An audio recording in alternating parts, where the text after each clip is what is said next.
Derek Olson here of the Small Group Network at Lobby 2018 in sunny Southern California, and I am honored to hang out with Matt Graybill here, Small Groups Pastor at Saddleback Church at the Lake Forest campus. Matt, thanks for your time. Yeah, you bet. So, how many small groups do you actually oversee, Matt? Well, at the Lake Forest campus, we have a little over 4,000 groups, which Wow. is sounds absurd. And I know before being on staff at Saddleback, I thought there's no way. Are they counting people in the bathroom as a group? Or, but it's a real deal. We've actually done a lot of work this year on actually making sure we know who our groups are. But it's a real challenge. It sounds exciting to have 4,000, but we're constantly trying to make big church small. Yeah. So that's the downside of it. How do we get to know people? Yeah. How do you sleep? Well, we got a great team of people and great volunteers that are making it happen. Cool. So I'm really proud of them. So when it comes to equipping and inspiring small group point people, is there a topic you're most passionate about addressing? Yeah, I think I love the thought of equipping and empowering people. Really truly believe God's wired people a certain way, and if they're given a lane to run in, that has opportunity to actually impact groups. But I would say the things I'm constantly talking to our team about is approach. How do you approach things? Because sometimes when we're connecting, sometimes things are lost in translation, and sometimes this happens connecting with your senior leader, senior pastor, or even trying to get something in the water stream. I have this idea, how do we move this thing forward? And so I love talking about approach. And for me, I think about my two boys, and they're both different personalities, and so I have to talk with them differently.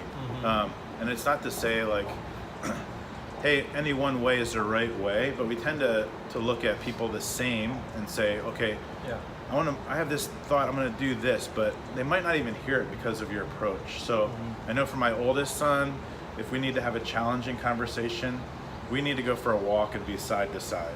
Because if I'm talking to him face to face, he's going to be pretty defensive. My younger son, totally fine with that. So sometimes it's just thinking through what's the best approach to sharing this idea, moving this forward, allowing them to understand the context that we're leading. So good. So you oversee a team of pastors who I assume are overseeing a bunch of small group coaches who obviously oversee all the small group hosts. So how do you equip your team of pastors to communicate with their coaches on a weekly, monthly basis? What's that look like? Yeah, so one, again, it's having personal relationships, but we've actually started to think through as a campus, how do we communicate with one voice, but how do we care individually? And so I think what we're attending, anytime you communicate, you're sharing vision, right? And so we've realized there's certain things that we actually need to communicate as one voice. And so our team is coming together saying, what are the things our groups at this campus need to know? But then there's expressions of how we care for people that it's more individual. So the care is more personal in terms of let's communicate with care, but there's some communication methods. And so what do I mean by that? There might be events, there might be connection strategies, there might be trainings where we say, hey, let's communicate as one voice, either through video or email or text, or this is the vision. But then in terms of at those events or at those trainings, we're communicating more individually and having personal care. Does that make sense? Yeah, so good. Lastly here, I'll let you go. Is there any books or podcast resources that really feed you as a leader that you'd recommend to all the small group point people watching? Yeah, we're here at the Small Group Network lobby. I've been at this for about 10 years, and so I find this the most helpful in terms of the connections that are made.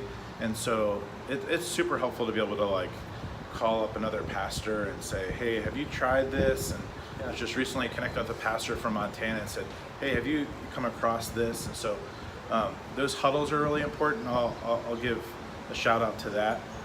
Book-wise, the one that I've been kind of leaning in on just from a leadership standpoint is The Advantage by Patrick Lencioni. He has some like really good questions, and he actually combines a couple of his best books into one. Another book I'm reading right now is called Love Henry, and it's Henry Nouwen and his letters that he's written to people over the years.